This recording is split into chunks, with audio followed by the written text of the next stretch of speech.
Hello, my name is DJ Studios and welcome back to my channel. Today we are going to be continuing a series I started months ago. In order to try and introduce those that haven't seen Classic Who to Classic Who, I call it Recommending Classic Who.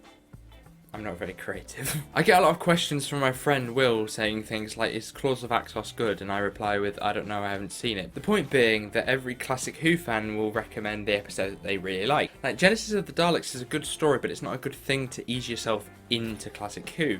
And basically this series is about finding those episodes that newbies can watch. I did one with season 26 a couple of months ago and I felt like I didn't really give them all room to breathe, so with this format I'm going to. From Monday to Friday this week, we're going to do a video every day and that would be about each episode. So Robot, Ark in Space, so the Sontaran Experiment, Genesis of the Daleks, and Revenge of the Cybermen. That's the last one.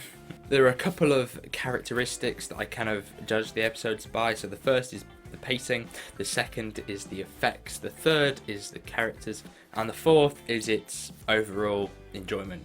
So let's find out whether today's episode is recommended or not recommended.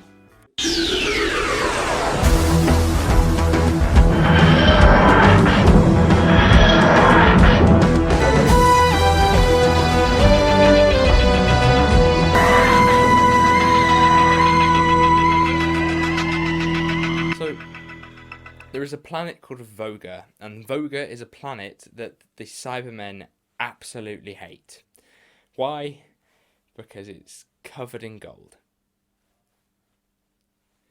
And their plan for this story is to destroy it because that's where the gold is. But they seem to forget like loads of planets have gold, but still.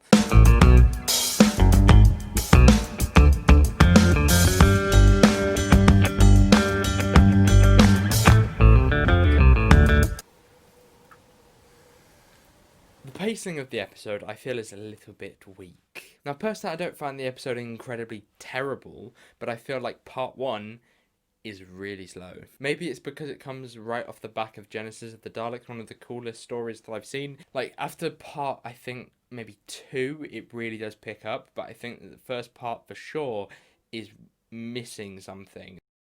Like, I just don't find the beginning of this story very intriguing, and I don't know why. I think it's because the Cybermen don't really launch their plan properly until episode 3. This is when I really hate when Classic Who does this, but they treat the Cybermen like robots, not like cyborgs.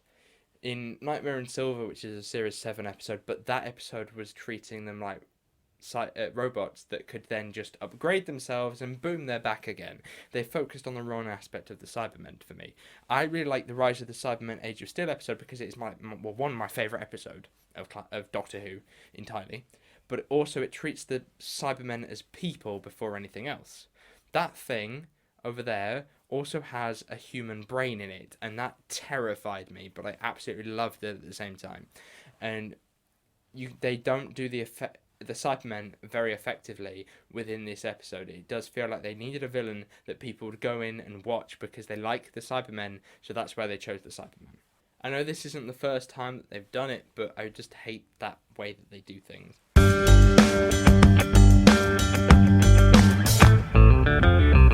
The makeup in this episode is a really clever idea. It's very clever because it's this solution to an issue that people have. So basically, with prosthetics, like I mentioned in the Sontaran Experiment, things such as the eyes and mouth always look a bit weird.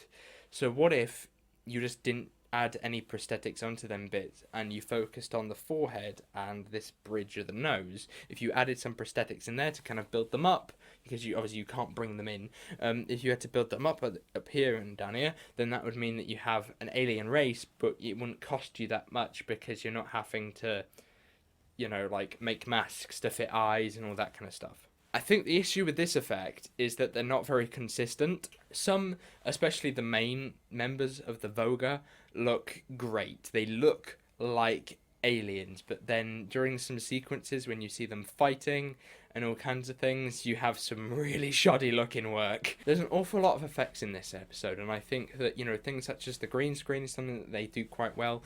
The director himself did a lot of kind of green screen work, I think, with this story. That's very much his forte, and I think that he did a really great job in doing those green screen effects, and they do hold up sometimes, but there is also an add-on that you can get on the DVD, and I'm sure it's on the box set, which will allow you to get updated special effects. And of course, the miniatures are pretty good as well. You might be thinking this is an aid for how I feel about the episode. You'll be right.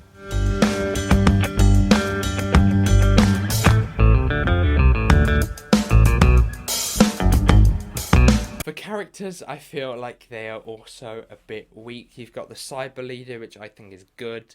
You have this crew of like 3 people, which, like I said with the episode, the Sontaran experiment, are distinctive enough for you to understand who they are, but you don't know their names. The issue comes with the Voga creatures. They all look too the same to me, especially the main ones, that I don't care as well, and I can't get into that side of the story. And I think that part of that is because they don't give them that much to do in terms of that interests me anyway. I really do go off the species, the Voga. I find them quite boring, if I'm honest.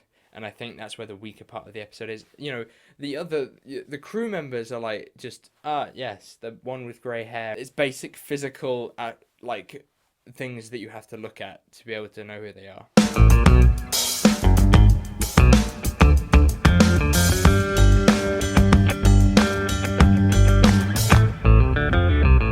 Overall, like I said before, I just can't get into this one that much. I find the Cybermen very un-cyber-like. You could have replaced them with nearly any other villain. There's some nice fight scenes if you ignore a few bits, and you know the location that they filmed it in is pretty nice for the most part. But really, there's not much else. So with that in mind, I'm basically gonna have to not recommend Revenge of the Cybermen because I feel that way about it. That it's watchable, you can watch it, and I've watched it I think twice at this point, but I do feel like I can't get into it, and I don't want someone to watch the episode and then realise that, you know, that it's not really for them either.